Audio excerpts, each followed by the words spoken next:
Comment faire pour éviter d'avoir un cancer du sein? Alors le cancer du sein, c'est le cancer le plus fréquent chez la femme, le plus agressif. Ok, donc les femmes doivent connaître exactement ce qu'il faut faire pour éviter d'avoir cette maladie très néfaste. Ok, la première chose qu'il faut savoir, c'est que le cancer du sein a des facteurs de risque qui augmentent la probabilité pour que vous développez ce facteur. Quels sont ces facteurs de risque? C'est notamment, le premier, c'est l'âge. L'âge, c'est plus de 50 ans. Par contre, aujourd'hui, on se rend compte en Afrique qu'il y a des femmes à 20 ans, 25 ans, 30 ans qui développent ce cancer. Néanmoins, la plus grande fréquence, c'est à partir de 45, 50 ans. La deuxième chose sont les antécédents familiaux. Quand vous avez un proche dans votre famille, ça peut être votre cousine, ça peut être votre tante ou votre maman qui a eu un cancer, vous êtes prédisposé à le développer.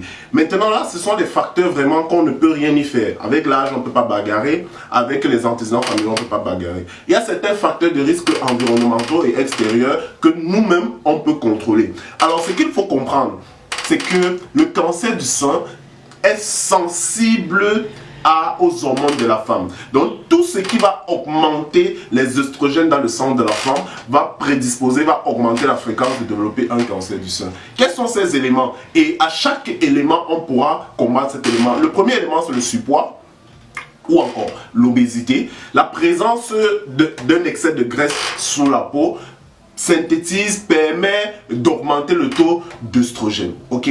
La deuxième chose, ce sont les femmes qui accouchent leur premier enfant après 30 ans. Il faut comprendre quelque chose, c'est que l'œstrogène, lorsque vous n'avez pas d'enfant, tout le temps vous avez votre cycle menstruel tous les mois. Et le cycle menstruel, la particularité, c'est qu'au milieu du mois, l'œstrogène monte au pic. Donc, il y a un pic d'œstrogène. Et la femme donc va subir plusieurs années ces pics d'œstrogène en continu, sans grossesse. Parce que lorsqu'il y a une grossesse, la grossesse vient éteindre ces pics-là, et puis l'œstrogène est stabilisé pendant une longue période, pendant 9 mois, plus 6 mois d'allaitement. Ok? Donc ça baisse l'exposition à la femme à ces pics d'œstrogène là. Donc ça baisse relativement la fréquence des cancers du sein. On dirait même que les femmes qui ont leur premier enfant avant 20 ans ont de faibles risques d'avoir un cancer du sein, mais je n'encourage pas les grossesses précoces, je vous donne juste des faits scientifiques. Alors le troisième élément, ce sont ces femmes qui ont dépassé l'âge de la ménopause et qui ont beaucoup de signes, bouffées de chaleur, insomnie et autres. Et là, on les donne souvent des traitements hormonaux substitutifs basés d'œstrogène, à base d'œstrogène. Lorsqu'une femme en consomme trop, elle peut développer justement un cancer du sein parce que c'est constitué d'œstrogène. Le quatrième élément, c'est, vous voyez ces femmes qui font plusieurs années sous contraception hormonale pendant 10 ans en continu, notamment les pilules œstroprogestatives. Elles sont très riches en oestrogène et une longue exposition en continu sans interruption permet d'augmenter le taux d'oestrogène et notamment le taux de cancer du sein. Le cinquième élément, ce sont des gens qui mangent des matières, la viande grasse, ok, notamment par exemple les entrecôtes de bœuf et de porc, c'est trop riche en matières grasses.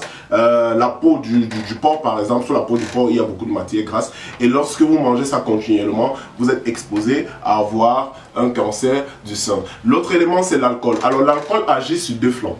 Le premier truc sur l'alcool, c'est que l'alcool va augmenter déjà, ok, indirectement la synthèse, n'est-ce pas, d'œstrogène. Et la deuxième chose, c'est que l'alcool va ralentir l'effet bénéfique des vitamines, parce que les vitamines ont un effet bénéfique sur tous les cancers, parce que les vitamines empêchent les cellules de se multiplier en désordre. Or, l'alcool va baisser l'effet de ces vitamines-là sur le sein et là, ça va vous prédisposer à un cancer du sein. Mais là, on parle de l'alcoolisme chronique, dont les femmes qui boivent chaque jour, elles sont prédisposées à développer ça. Et également, le dernier élément, c'est les femmes diabétiques. Okay? Les femmes diabétiques sont susceptibles de synthétiser plus d'œstrogène. Donc ça, ce sont les éléments sur lesquels les femmes déjà peuvent combattre pour ne pas avoir ce cancer. Sauf que le problème, il est le suivant.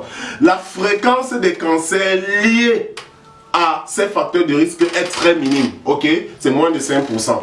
Par contre, ce qu'une femme doit faire, c'est que lorsque le cancer apparaît, elle doit détecter ça très tôt. Ça veut dire quoi? Ça veut dire que le cancer, lorsqu'il a moins de 1 mm, il y a des examens qui permettent de le voir. Ok, c'est ce qu'on appelle la mammographie chez la femme âgée ou bien l'échographie chez la femme jeune. Ok, et il faut absolument faire cet examen tous les 2 ans. Moi, je conseille idéalement, on dit à partir de 50 ans, 45 ans si vous avez des facteurs de risque que je viens de citer.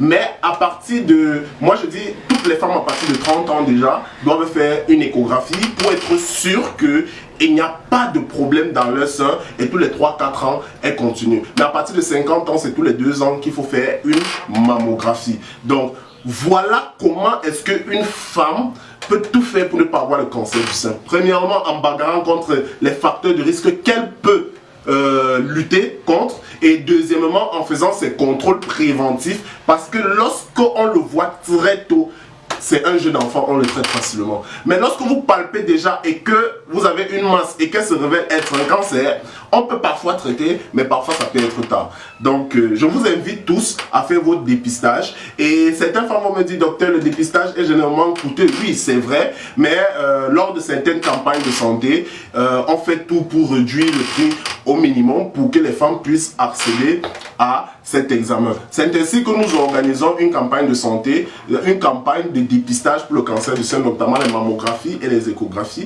dans la ville de Douala le 5 mars. Donc les femmes, avant de fêter le 8 mars, vous devez venir vous faire dépister dans la ville de Douala pour qu'on puisse savoir quel est votre statut. Donc je vous invite massivement, soit vous remplissez le lien dans la description, soit vous écrivez sur le bouton WhatsApp. Donc je vous dis à très bientôt pour cette campagne.